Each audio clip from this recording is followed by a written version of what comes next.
Okay, we're live. Oh my gosh. This is my first live video, guys, so I apologize if this is really nasty and I make some mistakes, but I'll do the best that I can. So I'm Mally. I am the head trainer with C-Spot Run. Basically, I am here right now live to answer any questions that you might have about dog training, puppy training. If you are having problems with your dogs and you want some quick answers as to how you can get some help, then yeah, now's the time to ask away. We are heading into the Christmas season, and this is when a lot of dog trainers like me take some time off over the holidays, and we don't want to leave you guys hanging with questions about how to manage your dog's behaviors. So feel free to ask, and if you miss this live session, you're always welcome to email us, spot@cspotrun.com.au, and we'll try to get an answer back to you as soon as we can. So yeah. So today we're just going to talk about some Christmas puppies and... Yeah, right. Okay, so I've got my assistant Steph sitting next to me. That's why I'm kind of looking off camera. There we go. So she's going to prompt and remind me about some of the things that we want to talk about. I guess we'll just talk about Christmas puppies. So a lot of people at this time of year are buying puppies because they might be Christmas presents, and that can be a really fantastic thing for the family to enjoy on Christmas, is bringing a furry new baby into the household. I guess there are a few things though that you should consider before buying a puppy. And first off, if it was a wanted puppy, you know, taking on a puppy at this time of year is going to be a little bit tricky because you're out of your schedule. So making sure that you fit time in to train the puppy properly as you would any other time of year. But more importantly, making sure that you're not buying a puppy maybe for somebody that wasn't expecting it or wasn't really even interested in it, because those are the puppies that are often going to slip through the cracks and not get the training and attention that they need, and unfortunately can find themselves ending up in a shelter environment months down the track when it doesn't really work out. So the first piece of advice is just make sure that this puppy is very much wanted by the family and is going to be a puppy or a friend for that puppy's lifetime. And then secondly, making sure that you are training that puppy and spending time each day, and it doesn't have to be a long time, it can be a few minutes each day, to teach your puppy some basic obedience skills, some manner skills, things like sitting when they want something rather than jumping up, learning how to love being left alone at home for short periods of time, and I'll talk a little bit more about that in a second. But most importantly, making sure that you're socializing your puppy over the Christmas holidays. Keep in mind, socialization for puppies, it's not just playtime with other dogs. That's a really small component of socialization for puppies. When a trainer says socialization, we really mean a positive and gradual introduction to a wide variety of environmental stimuli. It includes sights, sounds, smells, experiences, different types of people, different types of experiences like being on the sidewalk and having a child race by on a scooter. These are all things that we kind of take for granted but are very new to our puppies. And unless we teach our puppies from a very early age that those experiences are actually really positive ones and not ones that they need to develop fears towards, then we can really go a long way in ensuring that they don't develop behavioral problems as they get older. So generally we say between the ages of 8 and 16 weeks of age is a good time to think about doing lots of this really good socialization work with your puppies. And during the Christmas season, we tend to get really busy, we're out of our routine, and sometimes we just don't pay as much attention to our dog's socialization needs. Or even worse, if you're going away and maybe thinking about putting your puppy into a kennel or with a minder, making sure that that socialization process doesn't get put on hold, because it just simply won't wait. So what else do we want to talk about, Steph?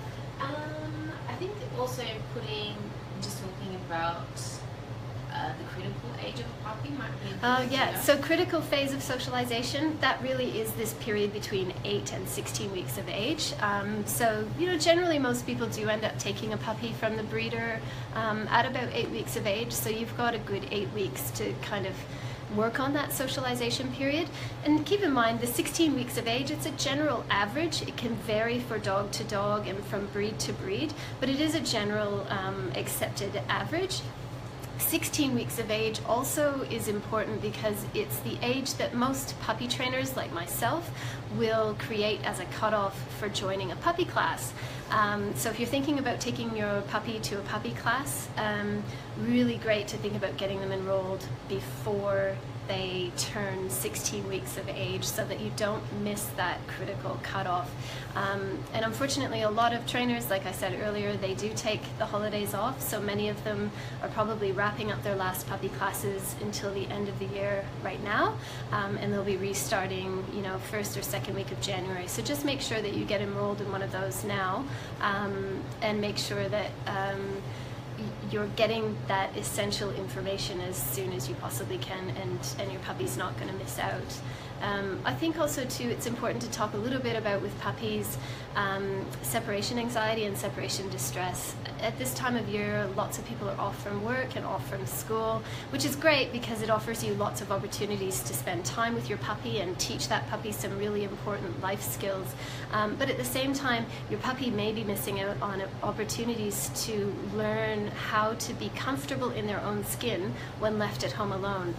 So what we do now with puppies is a lot of preventative work to make sure that they don't develop separation distress or anxiety as they head into adulthood. So with puppies, we think about pairing the experience of being left at home alone for short periods of time during the day with really good and wonderful things happening for the puppies. So for example, leaving them with some sort of interactive food toy that's stuffed with their absolute favorite foods, and just teaching them to learn to self-settle is really important for puppies to learn how to do. It's really difficult for a puppy that's, say, been adopted right before Christmas to be spending every day, every hour with their owners or the owner's children always around, and then all of a sudden everybody goes back to work and back to school, and the puppy's now got to figure out how to spend 8 hours alone by themselves, and it's a big ask for a small puppy. So just thinking about getting your puppy used to that experience of being at home alone and enjoying it over small periods every single day. So making sure that the puppy's got alone time and that they're not going to be stressed out you know, when that back to school actually happens. So that's a good thing to think about if you're getting a puppy over the holidays. And also Christmas presents for dogs. Best Christmas presents. Oh. So here's Falky. This is, come here, Falky. Do you want to come up? Come on. Quick, quick. Do you want this?